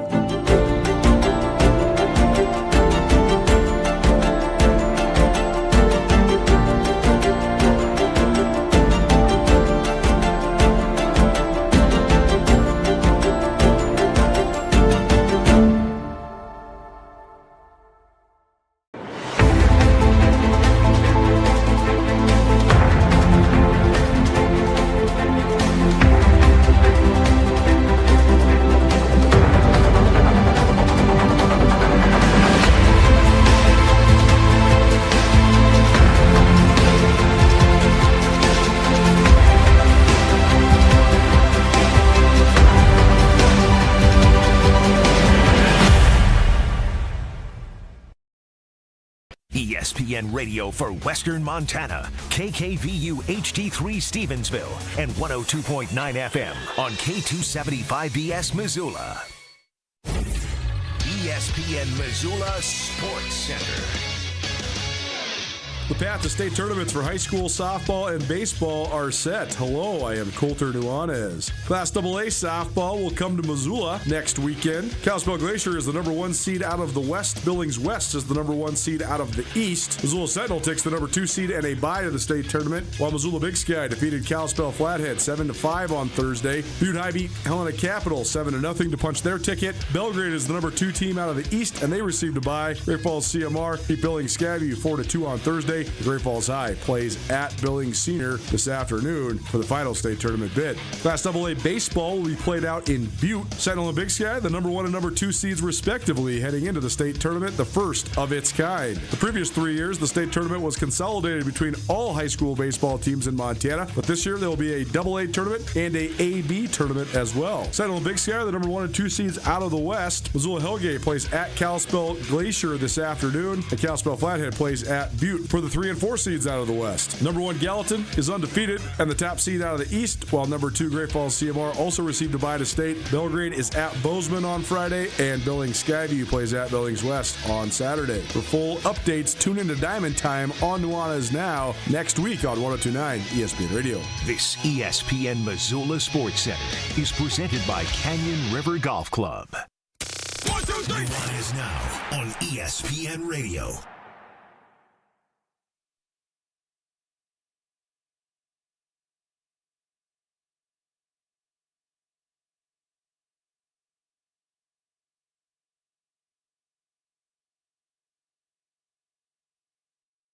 Welcome back. 102.9 ESPN Radio, SWX Montana Television, and the ESPN MT app. Coulter Nuanez coming to you through the Grizzly Disposal Studio. Grizzly Disposal has 1 bin recycling. They can pick it up for you at your house twice a month. You want to make the switch or add the service or both. 406-541-7171 or visit grizzlydisposal.com. Grizzly Disposal, the only bears that should be in your garbage. You already know if you missed anything in the show, you can always find it on the pod. Please rate, review, subscribe. Time for our Mo Club Museum, where we talk about a little bit about some of the artifacts that reside down there at the Mo Club, particularly their awesome collection of pictures. But think about the Vikings a lot lately because we've talked to Andre Patterson, former Vikings defensive line coach, a couple times, working on some stuff maybe potentially with him in the fall. But he's super fun to catch up with. One of his former colleagues, Brad Childress, has a signed picture in the Mo Club. He was the head coach of the Vikings for once upon a time. But there's a whole homage to Montana and sports history down there at the Missoula Club in the heart of downtown. Need somewhere to hang out, have a burger, have a beer. Head on down to the Mo Club where they serve tradition daily. Let's have some fun. Well, so we live in this time where, first of all, we have constant information in our faces, and we can see and learn about like anything. But like 75% of the time, what we like learn about or what the algorithm presents to us is like fake. Right. So it gets so confusing because then you're like, well, what's going on? And you don't want to be the person that like tells fake news to everybody and then you look like an idiot. Yeah. Even worse than when you like believe the fake news and argue about that. So the thing that's going around right now is that Aaron Rodgers' wife is on the internet. I sent you the picture. There's pictures. Is it real? I have no idea. My wife and her girlfriend say no. They say this has to be fabricated. There's just no chance. And I said, based on what I know about Aaron Rodgers, this could absolutely be real. Yeah, I don't know. I mean, for those that haven't seen the woman that is in the pictures, I'm sure is a perfectly nice, fine woman. Just looks very bohemian, let's say. Like a bohemian witch. Yeah, like very witchy. Yes. Yeah, right. Like that's why I believe septum it. piercing and there's a lot of I think dreads and tattoos and which whatever. I mean, to each their own, man. Like you always say, there's a lid for every pot. Yeah, but just not what like the general. Usually, an NFL player. I mean, Danica Patrick, Olivia Munn, this person. Yeah. Well, maybe he found happiness. I hope so. He is retiring next year, he said. He announced that he will be retiring. He announced that he will be retiring from football with the grayest beard I've ever seen on an NFL player. It's amazing. So, no judgment. I've got some grays. I'm not, but I'm not an NFL quarterback. Right. So, I am judging, actually. Get some Just for Men. I mean, you gotta just let it go when it goes, right? Yeah, but I just think it's funny because, like, he's 43 and he is still trying to do this NFL thing. Like, give up, dude. Yeah, I mean, the part of it is that part of this is just on the NFL. It's like it's on the environment of the people that play quarterback. Because the NFL and, I mean, all the pro sports, they're so competitive that you aren't going to just get a shot just based on your name. Mm-hmm.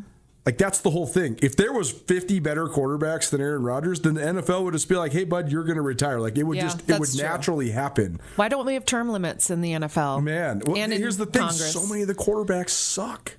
So they can't handle it. So he's just still good at enough. 43, he's still better. He used to be the best quarterback in the NFL forever. He was the best guy. But now he's not even close to what he used to be. I think that really influences people's opinions about him. But he is still better than most guys. Yeah, well, Fernando's coming. Fernando's and coming. That other guy from Miami. The other guy, Carson Beck. Yeah, Carson Beck's never going to be good in the NFL. Really? Yeah, no. He's a third-round draft Why pick. are these guys so bad? What's going on? Well, it's because the NFL's so hard. Wow, I know, but it's always been hard. So, like, why now? Well, so this is a very deep subject matter, actually. The easiest thing for the person that just watches football on Sunday to understand is the quarterbacks. So that's the storylines that the media shoves down people's throats, which I get it. They touch the ball at every play. Not everybody else touches the ball hardly at all. So it is easier to compartmentalize. It is the most important position in pro sports because you touch the ball at every play. But I think the average football fan would say, if you asked them is the NFL an offensive or a defensive league, they would say it's an offensive league. Offense rules the day. It doesn't. Defenses have gotten way, way, way better. And it's all because of technology. You can watch film at such a higher level, and so now they can execute these crazy defensive schemes that are so confusing for quarterbacks to go against. It's why the older guys can hang on for longer because their brains, they have more information in their brains. Because they've been doing it forever. The younger guys don't know what the pictures look like, whereas like the smart older guys like Aaron Rodgers and Tom Brady, that's why they can hang around forever. It's younger guys have brain rot, is what probably part of it too. I think about this all the time. Did you really think that's happening? Yes. Gosh. I think everyone is dumber. Okay. One of my good friends told me this the other day. you have high school kids. Well, one that's early in college and one that's in high school. Do they have any friends that have facial hair? Yeah, I think there's some mustaches going around or something like that. But like nobody has a beard like this, right? No. I had a beard like this when I was 17 years old. But I was not I was certainly rare, but not the only one. Yeah. There was multiple guys on almost every varsity basketball and football team that we played that had big Are you saying beards. the testosterone theory that these My friend says that brain rotting and screen time and no facial hair all go hand in hand. I would, yes, I think that's something to be said. Because we were joking about how you used to go to Montana high school sporting events, and there would be at least half the guys on a basketball team where you're like, that guy's a grown man. And now you go and you're like, that person is 15. He might be 6'5", but he is like 11 years old in the face. So I went to a track meet last week, and there's a few seniors obviously on the track team, and they looked like young men. Like, look, that's so good. they were, but then you look at the freshmen and sophomores who are still just little boys. So it's there's something to it. I also was talking with my brother about how, like, we had to just be scrappier and smarter. Like, if we were going to go to a forest party, we got a piece of paper that said, like, turn right at mile marker 30. I think about this all the time. Go over the 3 cattle guards. Right. That you'll see a tree. Turn left at that tree, to go down there, and then the kegger will be there. And these kids, well, they don't party like we used to, which is so lame. But also, is it? Yes, it is. And lame. Also, they Google Maps everything. They don't have to know how to get anywhere. It's crazy. Nuanez Now, 102.9 ESPN Radio. Carol Lucius, No Sports, joining us here on this Friday. Appreciate you for hanging with us. I probably told you this story. I might have even told it on the show, but one of the guys who helps out with us at Skyline Sports, he's in his mid-60s, he's an ex-Marine, and he refuses to use the Google Maps on the smartphones. Oh, really? So, like, when we go on trips to cover games... Does he have a map? He literally is just like, let's figure this out. Like, one time we were in Sacramento together, and the game wasn't until 8 o'clock at night, and we had flown in the day before, so we would just be there early. So we were just driving around, but he's like, you know what?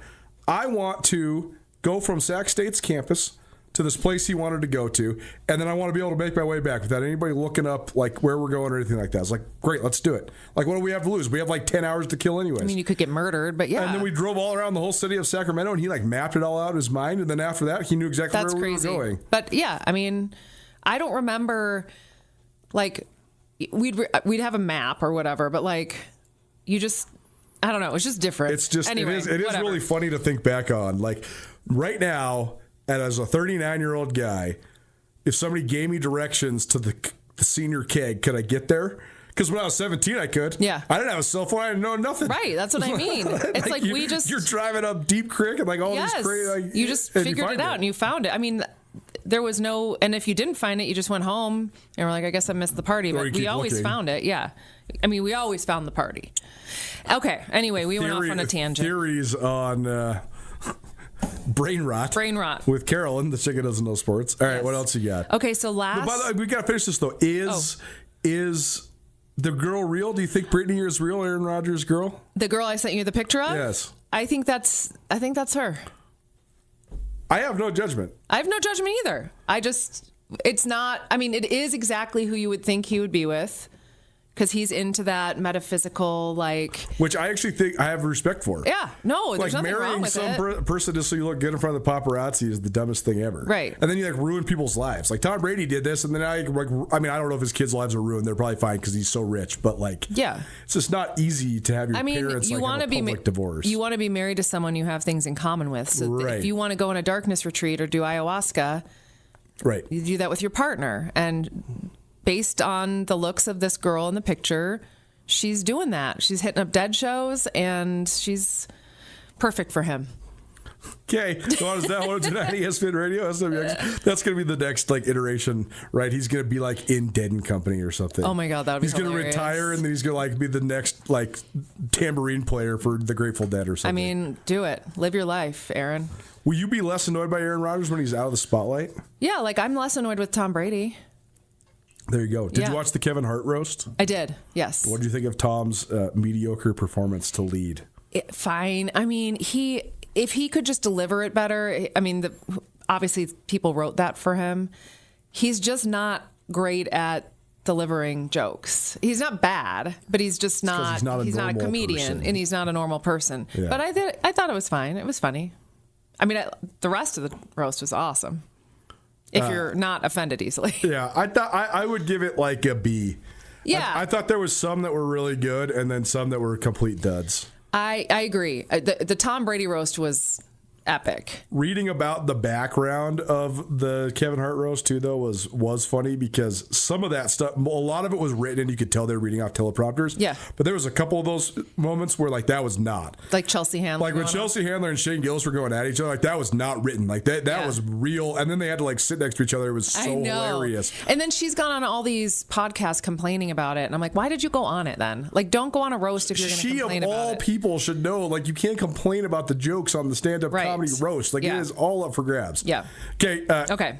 What else you got? All right. So last week, the Cubs were playing the White Sox, and this White Sox fan was heckling a Cubs player, and she was like right. It almost looked like she was at the dugout. I don't know where she was and how that was set up. She's screaming at him, just being a total, like, just obnoxious. And he said, his name is Peter Crow Armstrong. Okay. And he told her to suck my effing D. But he said all the words. Okay. He has been fined.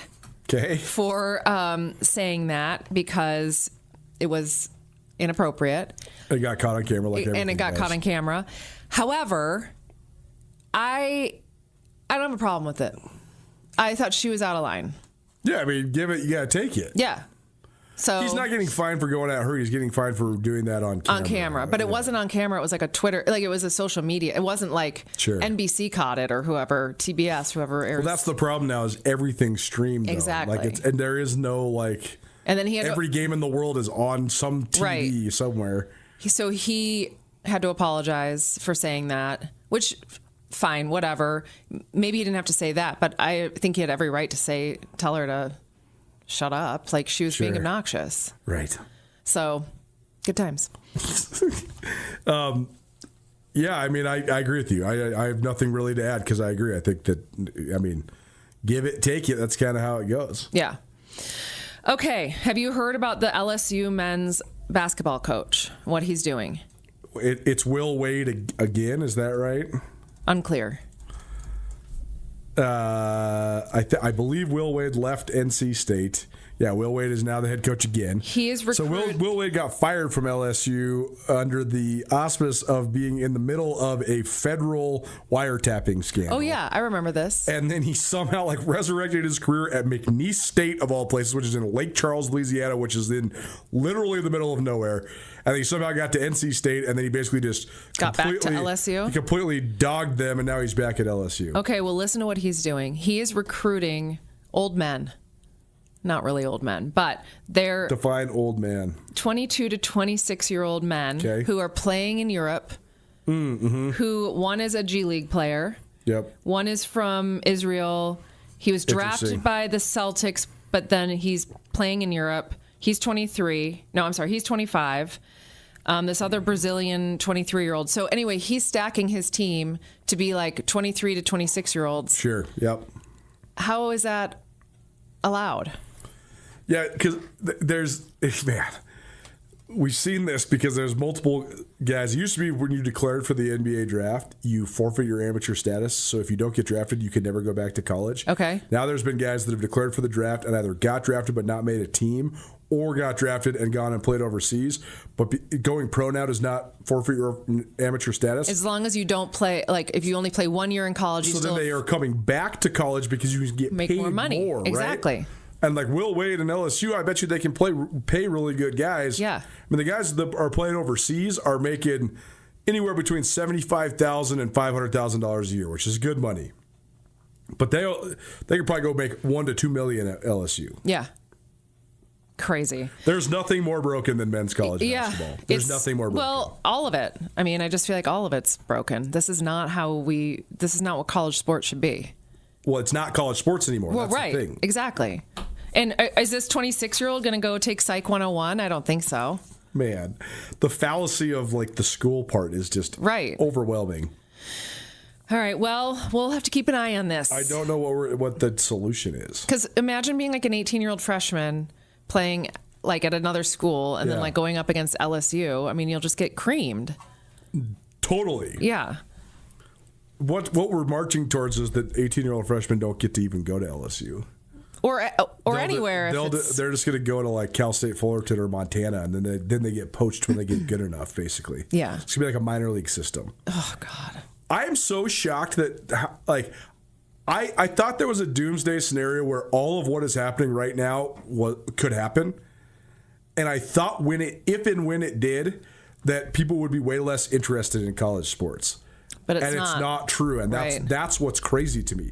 I find myself, I hate saying this because this is my job, I find myself way less interested in it. I love that we live in Montana, and there still is some element, especially in football, of guys that are like from Billings that go play for the Grizz or the Cats, and then that's it. You know, like they're just Taco Dell and they play college sports, and like, sure, he makes some money on a camp or whatever, and like gets a car, but like he's not making $2 million. No. It's also, this is such not in the spirit of the rule. Like going and recruiting professional basketball players to come back to college is just so gross. Well, that's what I'm wondering. Can anything be done about it, or does the NCAA have to change rules? That's the doomsday scenario. That the thing that can be done about it is you have to make the players employees, so then you can have business regulations, and then you have to set up a players union. It has to be just like a pro sport where there's the league and or the NCAA and the players union, and they have to negotiate a collective bargaining agreement to then have rules like a salary cap and who can get paid and what are the eligibility. The problem is once you do that, now college sports is dead. Yeah. Because they're employees and they'll never leave college. Well, so here's the other thing. So let's say, so I went to NAU and I'm cheering on NAU because these are athletes playing for my school and I cheer for them because they're like student athletes, right? Right. I'm not saying I do that, but I'm just saying like that. Right. Hypothetical. If you're so you're a big fan of LSU, you're an LSU booster, yes. whatever. Now these professional players they're not going to class, they're not taking classes. No. What are you cheering for? Like it just takes it away from being college sports. You're literally cheering for a professional athlete. A professional athlete and a professional team. Yeah. And I thought people wouldn't like that. Yeah, that's what I would think too. And I do think they don't like it for all the schools that are like stuck in the middle. The ones that are between Montana and LSU, like the Toledos of the world or the Miami of Ohio's or Akron or Western Michigan or whatever. I think those fans are all very disenchanted. I also think the fans of the schools that are like the level of Montana but that are in the big cities like Sac State and Portland State are also very disenchanted because their players get poached at such a higher level. Yeah. And there's no reason to stay. Like the guys in Montana, they stay because it's so sweet here and you get treated like a pro, but you don't actually have to be a pro. Whereas, like Portland State, you play at a high school stadium. What's going to keep you there? You just transfer to Oregon. But I thought that this would be very detrimental to. I thought fans at like Ohio State and Michigan and LSU would think this was dumb. Yeah, they don't, and they don't. That's what's weird to me. Like because I am rooting for the team that I have. Like I went to school there, and these are also kids going to school at my school, and they're playing for our school, but. That just doesn't seem to be an issue.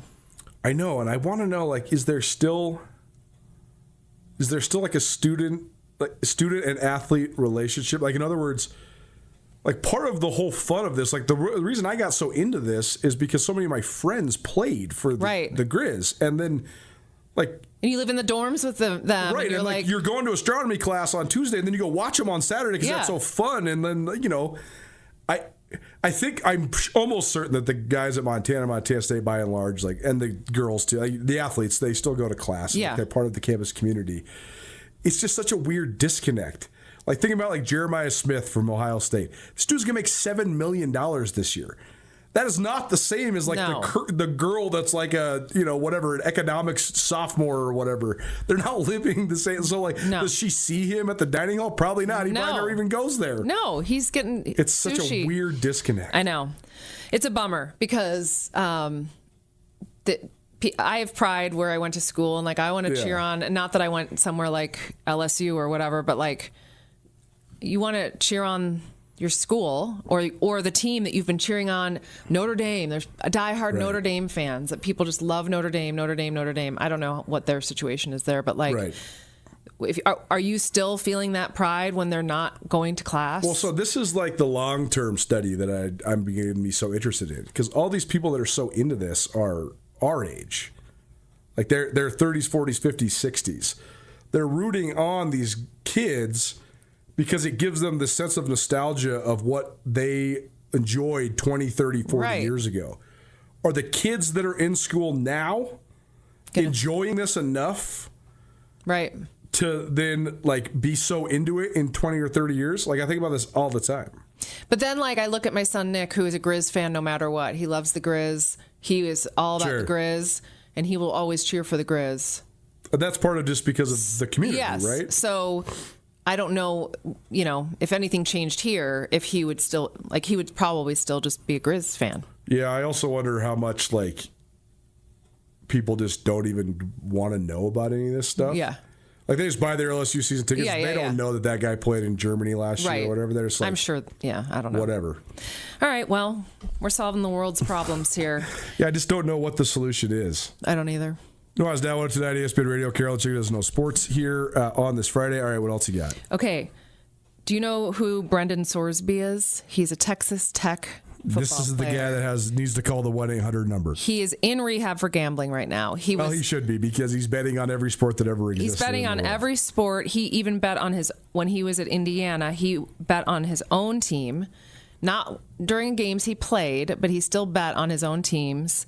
He has been banned. Okay, so the rule is in college sports, you're banned if you no question are gambling on any sort. Yeah, any gambling. So he has 1 year left of eligibility, but he has been banned. So he's trying to file a lawsuit, or he did file a lawsuit. His lawyers did it in Lubbock, Texas. He's playing for Texas Tech. So the odds of the judge being a Texas Tech fan are high. Yeah. And so he's in rehab right now, but he is going to try and play this last year. Do you think there's any possible way? I mean, if those are the rules, if that's the NCAA rule, what would filing an injunction on that? Like, it seems kind of pointless. It does, yeah. I mean, but like at this point, everything passes. I don't know. I mean, guys are playing college football for like 10 years now because they get all their waivers passed. Well, they all get these judges that this is what they're doing. Sure, right. Yeah. It's so weird. So that is so weird to me that I would like overlook something because I'm a fan of that team. No question. Like, you're a judge. Get it together. Right. Like, how could anyone take you seriously after that? I don't know. But also the other thing, besides just sort of the environment that we live in, a lot of times when people sort of admit they're wrong and then go get help, then they get a little bit leeway. Like the fact that he is in gambling rehab, I think maybe helps his case. Yeah. Right, this dude was betting on everything from Turkish baseball. I didn't even know they had baseball in Turkey. Yeah. He's betting on like hot dog eating contests, Romanian soccer. It's like, dude, he's obsessed. He's worse than you. Like, I know. I mean, this is a totally different level. Like, I bet on the NBA game that I'm going to go watch. Like, one game, one bet. Like, finding how to bet on like odds for like sports that are happening in like the other side of the world at a completely different time zone. You can't even watch. That is a crazy level of gambling. It's so strange. That's a crazy level of addiction. Well, I mean, I do hope he gets help, but I don't think he should play. I think the rules are rules. Yeah. And I don't think he should. I mean, I just don't think he should play. Yeah. And he's got millions on the line because he's a good player, I guess. Good player. They pay well there at Texas Tech. Okay, speaking of hot dog eating contests, Joey Chestnut was charged with battery. Whoa. He open hand slapped some guy at a bar and doesn't remember. And anyway, the good news is the Major League Eating people said he can compete on the 4th of July. So his battery charge will not affect him. You know, he's had a rough couple years. He got banned because he was, working for another hot dog company. Yeah. And he just wants to eat the wieners, It's amazing that they said it doesn't matter what you did because they basically have to have him, right? Yeah, because no one's going to watch it, right? Like they need the headlining guy. Yeah. Whatever you did, it's fine. What a state of society that we live in right now. So, do you ever think like sometimes it has to be a simulation? There's days where I'm like, what is happening? But then how would that even go? Like, I don't even know. It's not a simulation. I hate to break the news to you. It's not. But I know. Everyone is whack. Wiggity whack. Really weird. Yes, and I'm over it. But we're just gonna do our best with our people and try and raise them right. Yep. And hope that we can make things normal again. But I don't know. Dan and I have decided we're going to buy acreage and just start a commune. I'm in. So sell me some. Okay. Let's go in. We crowdsource it. Yeah. Totally down. Because I think it's time. It's time. I'm down. I want to have houses for the boys because they're never going to be able to afford a home. And then acreage. And so if anyone has 100 acres to sell me, hit me up. Solicitations here on Nuanez Now. We're going to call it ESPN Radio. Buckdaland. Buckdaland. I love it. Yes. All right. Anything else this week? Well, one little story. Jackson Smith. Njigba. JSN. He won the AP Offensive Player of the Year award. For the Seattle Seahawks, correct. For the Seattle Seahawks. Yep. He got his trophy in the mail, and he's pretty upset. Okay. They sent it to him in the mail. I mean, I guess how else would you send it to him? Yeah, maybe FedEx. I don't know. Maybe have an awards ceremony. Just give. They did have an awards ceremony.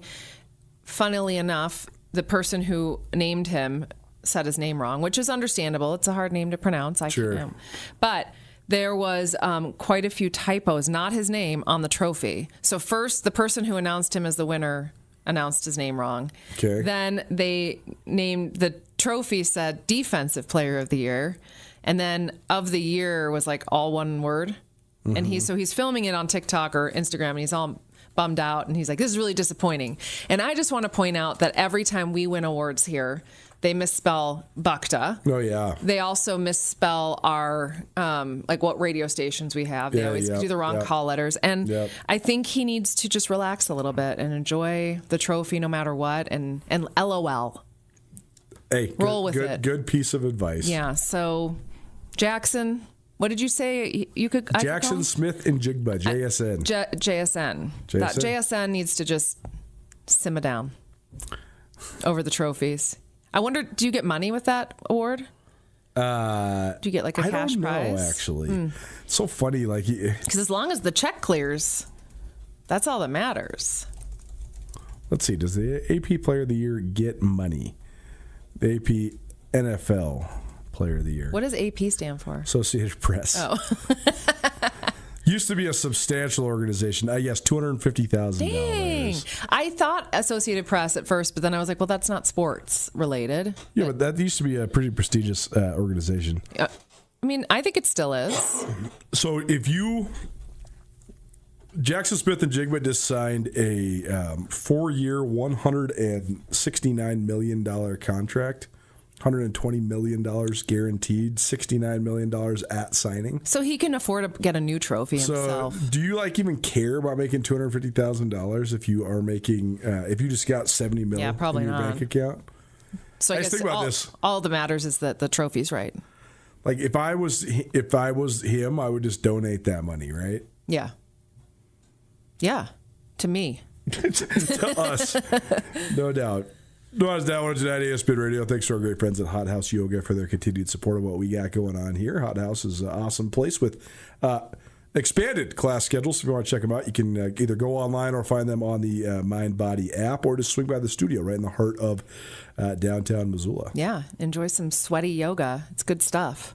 Great stuff. Appreciate them for hanging out and supporting us and letting Chicken Does No Sports happen each week. Anything else you want to add this week? No, I'm good. There's really not that much happening right now. Nothing with Rossini. No bombshells this week. It was pretty slow news week. I gotta say, I'm glad there was nothing with those people because I'm finally You're tired. over it? I'm just tired of it. Yeah. I just want the DNA test to come out, and I want the divorce filing to happen, and then we can move on. Then we can move on. Yeah. All right. Well, maybe we'll have that for you next week. In the meantime, have yourself a great weekend. Thanks. Thank you.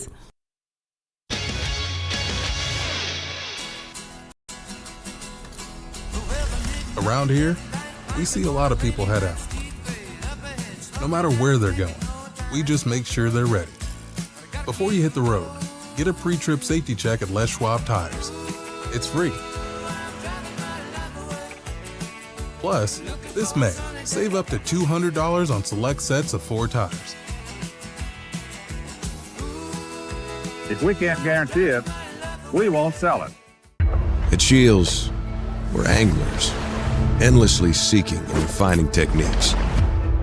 We're hunters and storytellers, because we've been out there. We're experts that put products and gear to the test, so we can share that knowledge with you. At Shields, we understand your outdoor journey and the path you're on, because we walk it too, every step of the way. Shields, right there with you. Mountain Town Vacation Rental Management, your local partner for vacation rental success. We provide a fully customized hosting experience tailored to your needs and goals. Your home is listed on every major site, helping you maximize visibility and bookings. And our local team is available 24/7 to handle guest needs and booking inquiries. Let us take the stress out of managing your vacation home. Contact us today at mountaintownvrm.com or give us a call at 406-369-3080.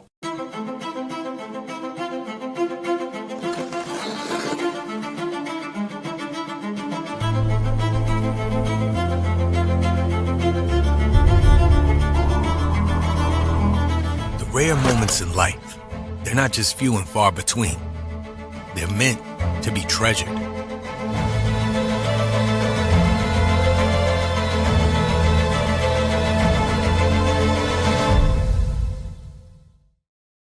Bring the whole family to the Stone of Accord for a wonderful brunch. From traditional comfort food to eclectic specials, there's something for everyone to enjoy. And it wouldn't be a proper Missoula brunch without an Irish coffee and a mimosa. The Stone of Accord, Irish fare with Montana flair. Restaurant, liquor store, and casino. At the Stone of Accord, we use the freshest ingredients to create our homemade traditional Irish classics, fresh salads, and creative specials. Come enjoy our warm, family-friendly atmosphere. The Stone of Accord, Irish fare with Montana flair. Restaurant, liquor store, and casino.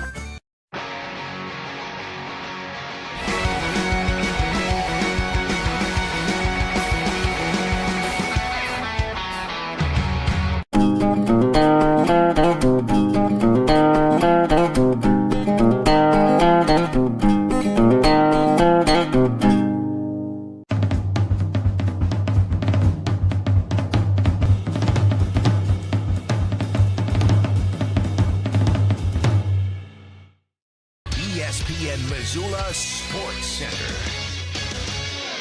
The path to state tournaments for high school softball and baseball are set. Hello, I am Coulter Nuanez. Class AA softball will come to Missoula next weekend. Kalispell Glacier is the number 1 seed out of the West. Billings West is the number 1 seed out of the East. Missoula Sentinel takes the number 2 seed and a bye to the state tournament, while Missoula Big Sky defeated Kalispell Flathead 7-5 on Thursday. Butte High beat Helena Capital 7-0 to punch their ticket. Belgrade is the number 2 team out of the East, and they received a bye. Great Falls CMR beat Billings Skyview 4-2 on Thursday. Great Falls High plays at Billings Senior this afternoon for the final state tournament bid. Class AA baseball will be played out in Butte. Sentinel and Big Sky, the number 1 and number 2 seeds respectively, heading into the state tournament, the first of its kind. The previous 3 years, the state tournament was consolidated between all high school baseball teams in Montana, but this year there will be a AA tournament and a AB tournament as well. Sentinel and Big Sky, the number 1 and 2 seeds out of the West. Missoula Hellgate plays at Kalispell Glacier this afternoon, and Kalispell Flathead plays at Butte. For the 3 and 4 seeds out of the West, number 1 Gallatin is undefeated and the top seed out of the East, while number 2 Great Falls CMR also received a bye to state. Belgrade is at Bozeman on Friday, and Billings Skyview plays at Billings West on Saturday. For full updates, tune into Diamond Time on Nuanez Now next week on 102.9 ESPN Radio.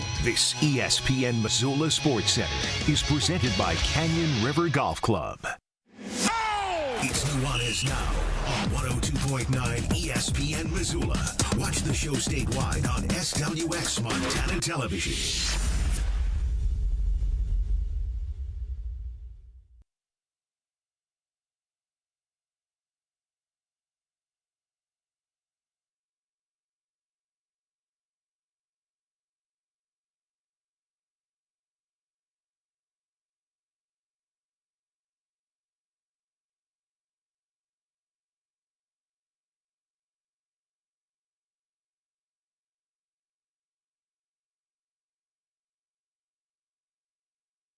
Senior Spotlight back for another edition. Checking in now in the Magic City, Billings, Montana, and a senior about to be a graduate. Have you graduated yet, Cameron? No, this Sunday. This Sunday, very cool. Well, yes. Congratulations on that coming up. I know there's been various graduations. We had Dawson Hammond, a future Grizz, on the show earlier this weekend. Malta had their graduation last week, so they're a little bit early. But Billings Central graduating this weekend. But she is a future Lady Grizz as well as an outstanding basketball player over the last handful of years at Billings Central. So thanks for being here. How are you doing? I'm doing great. Thank you for having me here. Of course. Happy to have you. So, first of all, just tell us about the here and now. What's it feel like to know that your high school life is about to be over, about to be a graduate? I mean, it doesn't feel real, honestly. It really did go by super fast. I mean, the fact, just this morning we had practice for graduation and it didn't feel real at all. I mean, I don't even know. It certainly is a surreal feeling, no question. Have you been doing a spring sport at all? Yeah, I'm in track. Nice. Okay, so that probably helps pass the time and maybe senioritis a little bit, right? Mm-hmm. Yeah, it does. It gives me a reason to have to go to school and stuff. No doubt. Well, what's been sort of your motivation during tracks? I mean, you sort of know what your future's decided. You're going to play basketball in college. So what's sort of been the things you've been working on in track? What sort of benefits has it given you as you sort of finish out your high school career? Yeah, I think it definitely just gives a good advantage of like working on speed, keeping me in shape for basketball as well is a big thing. I mean, I think it'll be very helpful going to college already being in shape. So I think that's just something I've been focusing on. Well, certainly it's a good advantage to have coming into college in great shape. Mm-hmm.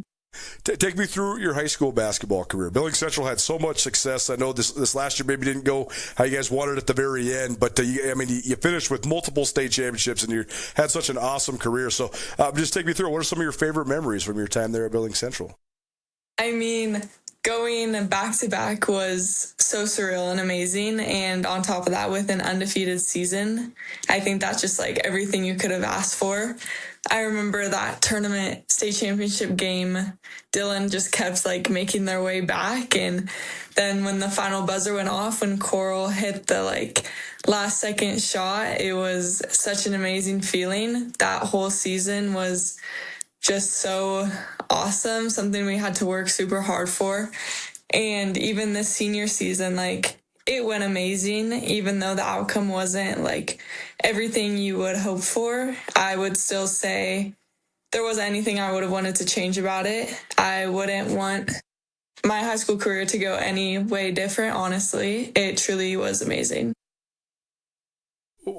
Well, you guys had such a great run and so many great players, and I know that it can be interesting to see how this sort of transitions now because Jatan Ailes has resigned after having such a successful career. She was there for 12 seasons and won 3 straight championships. So what sort of impact did she have on you just as a basketball player? Yeah, I mean, Jet is one of the best coaches I've ever had. She truly has changed my life on and off the court. She's there for me through everything. And she's just a person, like, if I want in the gym, or even just to go catch up, like, I can text her and she'll be there for me. I think just the impact she's had outside of just, like, the coaching perspective is truly something I will forever be grateful for. She is amazing. Losing her at Billings Central will definitely, like, have an impact, but I know they're working on, like, having a great replacement.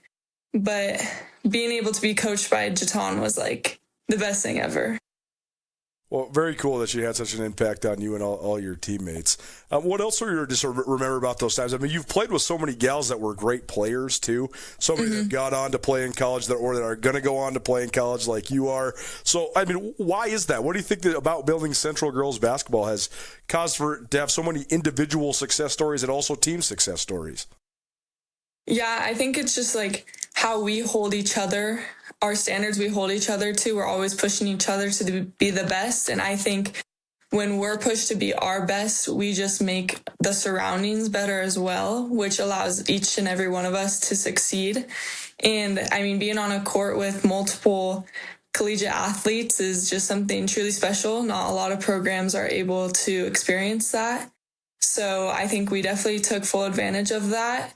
and we would piece each other together, because sure, like one of us could go off for a 20-point game whenever we wanted to, but it was just like figuring out how to work together and be able to just use it to our full advantage. Do you feel like that part helps sort of prepare you for the college level? Yeah, definitely. Because, I mean, once you get to college, you're not just like guaranteed anything. So I think it just definitely helps, like having to work for what you want to get. Yeah, and it's sort of like learning how to share the spotlight too, right? Because a lot of times, like the greatest high school players, you know, they do score 30 points a game, and then they have to come in and they don't get to do that at the college level. Yeah, it seems like you guys, you know, you're sort of been in this system and playing with so many good players, so it seems like it's a good learning for you. Yeah, definitely. Cameron Ranker joining us here on Nuanez Now, 102.9 ESPN Radio, as well as SWX Montana Television and the ESPN MT app. She is a about-to-be graduate from Billings Central High School. Is part of our Senior Spotlight Series, presented in part by Dazzler's Car Wash. Treat your car like it deserves to be treated at Dazzler's Car Wash of Missoula. So tell me about just this opportunity with the Lady Grizz. Obviously, a lot of young ladies dream about playing for either Montana or Montana State or you know, just at the college level in general. So when did it first sort of land on your radar, and just sort of take me through your recruiting process with Montana? Yeah, it truly was never like one of my top schools. Honestly, if you were to talk to me a year and a half ago, I would have never even mentioned the fact of going here, which is just crazy to think about. The coaching change opened it up for me, and I'm very grateful for that. So I received my offer early last summer, which was it was earlier in the summer, which I was very happy to get that offer. It was right before going to a viewing period for a basketball tournament as well. So going into that tournament with like such an amazing offer was truly an amazing feeling too. And knowing that like Coach Nate had confidence in me before even seeing me play that weekend was also just an amazing feeling. And then I had received several other offers throughout the summer as well. But then Montana just like, it started to stick out to me. I'd always been a girl who was like, I want to get out of Montana, which is honestly, I don't know. It still is a thought, like what would have happened if I never got this? Where would I have ended up? But I could not imagine it any other way. And now being able to be a girl from Montana, going to represent Montana, I couldn't have asked for anything more. It's going to be amazing. I can't wait. I know Nate, he has a great program coming. It's on its way, and I'm just so grateful to be a part of it. Well, Lady Grizz have had so many awesome Montana players over the years, and then you know there's been a little bit of a dearth of that, and now there is sort of a resurgence of that coming. With, you know, you and Avery DeCoit signing from the high school ranks, but also a couple other of the best Montanans coming back. You know, like Paige Lofing from Gonzaga, Kennedy Moore from Wake Forest. So just sort of being a part of that, is that something that they sold you on? And what do you think of just sort of helping sort of reignite Montanans playing for Montana? Yeah, definitely. Nate would always mention, like, I want to get Montana to be the school it used to be. And just knowing that, like, I had an opportunity to be a part of that and be an impact in his goals with that was definitely very persuading. It was an awesome feeling knowing, like, every little girl dreams of being a part of that. So just knowing, like, you get the chance to go out and actually do it is truly special. And then the rebuilding of the program too, right? I mean, I'm sure I know that that's one thing that Nate Harris, Lindsey Woolley, those guys have been using in recruiting, sort of bringing the Lady Grizz back to where I think most people probably think they rightfully belong, right? I mean, one of the top teams in the Big Sky Conference. So, what do you think of just sort of that element, sort of being on the ground floor of a new program with sort of a new staff?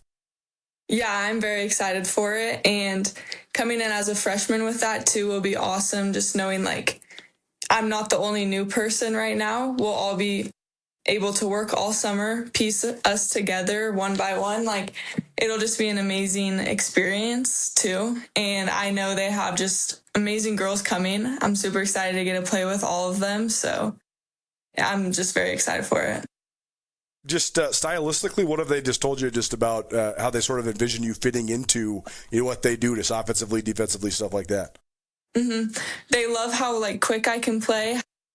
Defensively, I get after the ball, and then like my offensive takes, my drives, and I'm very good at like driving and dishing, and they love the 3-point shot. So I just know I'll be able to hit open girls on that and hit open shots as well. So yeah. DeCoit, a Montana girl, but she obviously has been playing Double-A. But I mean, I know a lot of you gals play club basketball too. So have you guys crossed paths at all? Have you gotten to know her much? We've gotten to play each other a few times, and we've had like the MEI camps together and stuff. And then here in like 2 weeks, maybe we have the Montana-Wyoming All-Star game together. So I'm super excited for that. But yeah, I've gotten to know her a lot more since being committed, and getting to play with her and stuff will be really fun. I'm super excited for it. Cam Rankin joining us here on Nuanez Now. It's our Senior Spotlight, probably presented in part by McElmurray Homes. McElmurray Homes, the premier custom home builder in the state of Montana, and also fierce supporters of high school athletics across the Treasure State. We also got to talk about your big award. I know that the Midland Roundtable Awards were last night, and I know we had to sort of schedule around that, so I appreciate you making time because I know you're really busy right now. But congratulations. You won, right? Yeah, I did. That's awesome. So what did you think of just getting on? I mean, so those that are unfamiliar, this is basically award that goes to the best athlete from in and around Billings. A very prestigious award. So what did you think of just sort of gaining the honor and getting the trophy? I mean, honestly, I was just very grateful to be like a part of the top 5 in general. And then, I mean, getting to be the one that got the award is truly so special. I remember going last year and just watching it and just thinking of how awesome it is to receive that award. And now being able to be the one who did receive it is truly amazing. Well, cool honor for you, certainly. So congratulations again. Yeah, thank you. The All-Star games that are coming up, too. I've been covering girls basketball in Montana for a long time. This is one of the most stacked Montana rosters I've ever seen. I think Wyoming's in for a hard couple days there. We'll see how it all plays out on the court. But what do you think of just sort of that opportunity to play with some of the best from around the state? Yeah, I think it'll be so much fun. I mean, every girl on the team I've either played with or against at some point. So just to all be able to go get in the gym for 3 days and like nothing else, just basketball and being able to hang out together before we all go off to college, I think it'll be an amazing experience. It'll be one last time playing together before we play against each other at college or together. So it'll be a super fun time. I'm very excited for it. So, yeah. Well, it's awesome. Well, so that's sort of going to be like the last chapter, like the last page of your high school book, right? So when do you sort of let yourself turn the page, though, mentally, and then say, okay, now high school's in the rear? Because I'm sure you're probably going to come into Missoula this summer, right? Yeah, I come up June 18th. Right, so I mean, not that far away, less than a month. So what do you think that mental transition is going to be like, sort of closing the book on high school and then starting a new chapter with college? Yeah, I mean, it's definitely going to be sad for a little bit, knowing that, like, high school was such an amazing experience for me. So knowing that that's coming to an end, but I want nothing more than to get to college. I'm so excited for it. Knowing that I've been committed since summer now, it's all I've been waiting for. So I think just knowing it'll be a lot harder. It'll be a lot more challenging, but it'll be so fun and it'll all be worth it in the end. No doubt. Well, last thing for you then, just getting this opportunity and knowing what the future holds now and sort of getting a new chapter and the next chapter to your athletic career. What's that mean to you, and what's it mean to you to just be a Montana Lady Grizz? Yeah, I mean, it means everything, knowing that all the hard work I've done since being a little girl, all the early mornings and late nights, they truly do pay off. I think it's so special to be a part of this program. It's something I can't wait to represent in everything that I do. And I just know that it's going to be the best 4 years of my life. I can't wait for it and just the opportunities it'll provide. Well, excited to follow along with your college career, but we appreciate you for stopping by today, and thanks so much for sharing some of your story. Yes, of course. Thank you for having me on here.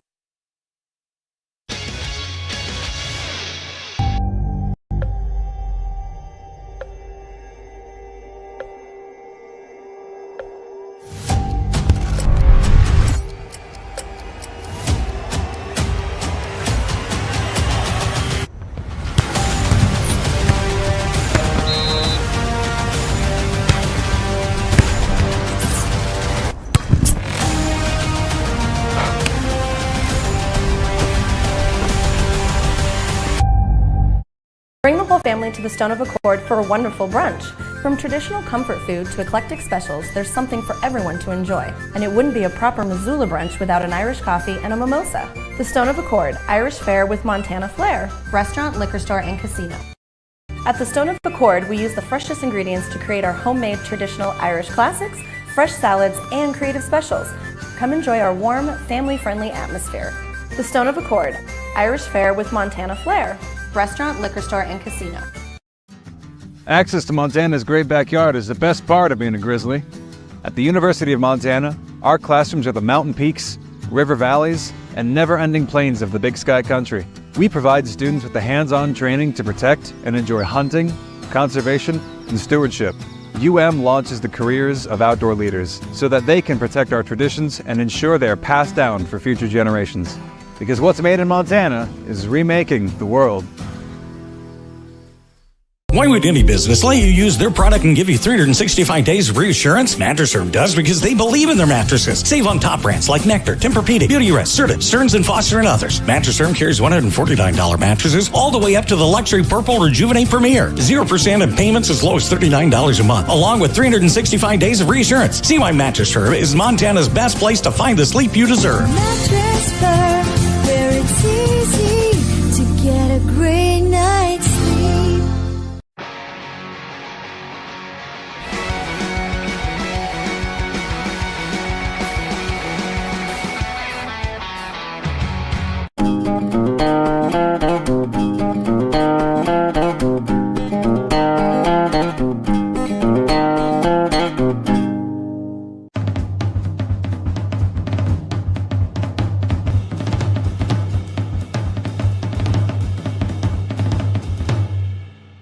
Mountain Town Vacation Rental Management, your local partner for vacation rental success. We provide a fully customized hosting experience tailored to your needs and goals. Your home is listed on every major site, helping you maximize visibility and bookings. And our local team is available 24/7 to handle guest needs and booking inquiries. Let us take the stress out of managing your vacation home. Contact us today at mountaintownvrm.com or give us a call at 406-369-3080. Is Nuanez Now on 102.9 ESPN Radio Missoula. Well, we're just about out of time here. Just want to thank you all for hanging out with us on this Friday afternoon. Lots of great stuff today, including Brooks Nuanez to talk some football, Carolyn the Chica Doesn't Know Sports for some recent sports drama, and finally, Lady Grizz commit and Midland Roundtable winner Cam Ranker in our weekly Senior Spotlight. If you missed anything, you can always check out our podcast or YouTube channel. We'll be back at it on Tuesday. You're listening to Nuanez Now right here on 102.9 ESPN Radio. Save 12%.